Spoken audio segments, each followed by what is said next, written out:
Halo semuanya, balik lagi sama gue Afri, Gen Z Finance Coach yang 30 hari ke depan kita akan kupas tuntas diskusi keuangan. Oke. Hari ini day 6 dan kita hari ini akan bahas terkait loud budgeting berisik gitu ya.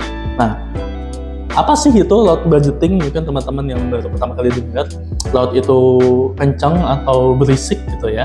Budgeting itu perencanaan budgeting keuangan. Gitu. Simpelnya adalah ketika kita memiliki budget atau ketika kita sudah menetapkan, ya kemarin kita misalnya tapi nih 50, 30, 20 misalnya ya, itu cocok sama kebutuhan kita, dan itu kita announce ke teman-teman kita, public dan sebagainya gitu, sehingga teman-teman kita tahu ketika kita punya budget dan stick to it gitu ya. Jadi emang ini sama seperti mungkin teman-teman yang punya goals kesehatan gitu ya. Gue sekarang lagi obes nih, sekarang gue berat badannya 90 kilo nih, gue mau turunin berat badan jadi 70, turun 20 kilo. Nah, ketika lo sharing itu ke orang lain, gue mau turunin berat badan, gue mau nurunin berat badan, teman-teman lo akan support gitu kan. Teman-teman lo akan yang awalnya mungkin ngajak makan-makan jadi mulai ngurangin, yang awalnya mungkin suka olahraga jadi ngobrol sama lu gitu. Sehingga di sini dengan lu announce lu punya goals, kedepannya orang-orang yang akan bantu goals lu akan ngedekat, dan orang-orang yang awalnya mau niat untuk menghancurkan goals lu itu perlahan mundur gitu. Itu konsepnya sama kayak load budgeting, dimana ketika kita announce gue punya goals untuk ngumpulin dana darurat nih gitu, sehingga yang awalnya mungkin teman-teman lu pengen ngajak makan-makan fancy di hotel, atau misalnya pengen ngajak buat beli-beli tiket konser, itu enggak datang gitu ya, karena paham sama kondisi lu. Oke. Kita bahas pro dan cons-nya dulu ya. Yang pertama, dari pro-nya, gue sangat pribadi suka nih sama spirit dari loud budgeting. Kenapa? Karena yang pertama, itu normalisasi obrolan terkait duit. Dimana kita tahu sendiri ya, kalau misalnya di Indonesia, obrolin duit itu adalah sesuatu yang tabu gitu kan. Jadi kalau kita ngobrolin duit itu kayak gimana gitu. Nah, dengan kita melakukan loud budgeting ini, kita akan terasa normal gitu. Jadi semakin banyak orang yang loud budgeting, makin banyak omongan-omongan yang bahwa shifting salah satu stres terbesar di Gen Z sekarang ya, terkait keuangan. Yang kedua, itu ngebunuh peer pressure kita gitu. Apa maksudnya? Peer pressure itu ketika kita ngomong secara baik-baik tujuan kita punya financial goals, maka orang-orang akan ngedukung lu tuh. Jadi biar keinginan untuk ikut-ikutan, untuk FOMO jadi lebih berkurang. Ketiga, itu terkait accountability. Apa maksudnya? Accountability itu dengan lu ngobrolin tujuan lu, goals lu ke orang-orang itu teman-teman lu jadi saksi atas motivasi lu gitu, dan lu jadi lebih termotivasi untuk konsisten sama rencana lu. Jadi mirip yang tadi ya, mirip ketika lu ngumumin mau diet, jadi kan malu kalau misalnya diet kita gagal. Ini juga sama, ketika kita umumin loud budgeting, nah kita juga malu dong kalau misalnya ternyata gagal, sehingga itu lebih memotivasi kita. Itu dari pros-nya. Nah, terus buat cons-nya gimana? Yang pertama, potensi oversharing, di mana itu yang sering terjadi di Gen Z sekarang ya. Ketika kita belum mengenal batasan mana itu yang boleh, mana itu yang too much information, TMI, itu ngomongin gue lagi nabung mungkin is okay. Tapi kalau misalnya gaji gue 5 juta, gue punya utang 20 juta, gue punya utang keluarga 30 juta, ya nggak semua orang butuh tahu guys kondisi keuangan gitu, dan itu bisa berisiko buat lu sendiri. Kedua, itu bisa bikin orang nggak nyaman.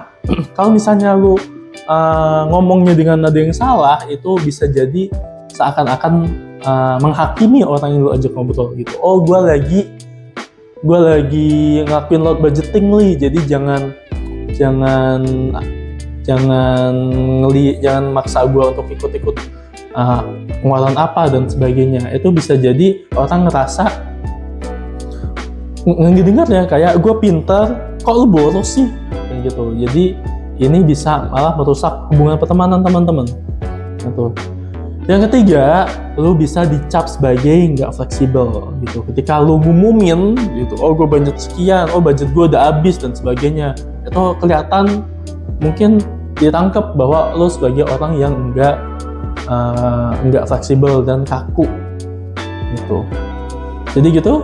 Nah, so tadi ada pro-nya, ada cons-nya juga, sehingga apa nih cara yang benar untuk pakai supaya kita bisa utilize ini load budgeting gitu. Yang pertama itu adalah kenali lawan bicara lo gitu. Jadi mungkin beda-beda ya, ada teman kita yang baru, ada teman kita yang udah lama bertahun-tahun sama kita, itu pasti beda-beda dari cara kita ngobrolnya. So adjust your volume gitu kan. Yang kedua, dibanding kita fokusnya ke akhir, kita fokus ke why, ya, kita fokus ke mengapa, gitu. Nah, jadi bukan nominalnya, tapi ini lebih inspirasi supaya orang lain nggak insecure, tapi mungkin bisa memotivasi teman-teman kita juga, gitu. Jadi ketika kita jelasin kenapa kita load budgeting, kita jangan fokus ke gue mau ngumpulin 25 juta, no, bukan gitu.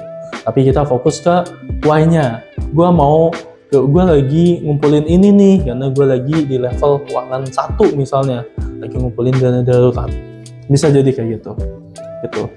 Yang ketiga itu pakai kalimat aku, ya. Jadi fokusnya adalah supaya kita fokus ke diri kita sendiri dan nggak ada perasaan bahwa kita lagi ngejudge gitu kan. Jadi prioritasku sekarang itu lagi ini gitu, aku lagi punya fokus untuk ngumpulin dana darurat nih dan sebagainya. Jadi kelihatannya lebih mindful ya.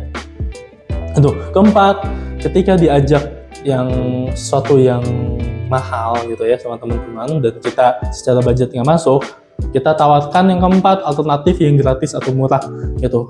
Misalnya, kita diajak makan di hotel, which is itu sangat costly, sangat fancy.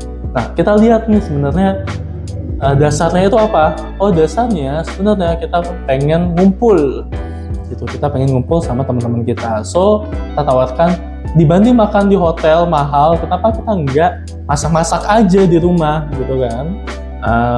Waktunya lebih lama, terus bisa lebih intim juga ngobrolnya dan sebagainya. Gitu. Barangkali kita dapat goals yang sama dengan cost yang lebih rendah. Gitu. Itu intinya load budgeting itu lebih sekedar bukan cuma nolak ajakan teman, tapi lebih untuk membangun lingkungan pertemanan yang saling dukung, yang bukan yang saling menjatuhkan lewat gaya hidup. Itu gimana menurut lo buat load budgeting? Jadi apakah lo tim load budgeting atau tim silent saving? Gue pengen dengar pendapat komentar lo di kolom komentar bawah. Oke? Buat besok kita bahas apa aja yang udah kita pelajari selama minggu pertama ini, dan mungkin gue akan ajuin Q&A ya di Instagram dan TikTok gitu, dan di YouTube. Jadi kita bisa kalau ada pertanyaan-pertanyaan sekitar keuangan itu bisa teman-teman tuliskan gitu di kolom Q&A itu. Oke, seperti biasa jangan lupa like, komen, dan subscribe. Segitu dulu buat hari ini. Kita ketemu lagi besok. Bye!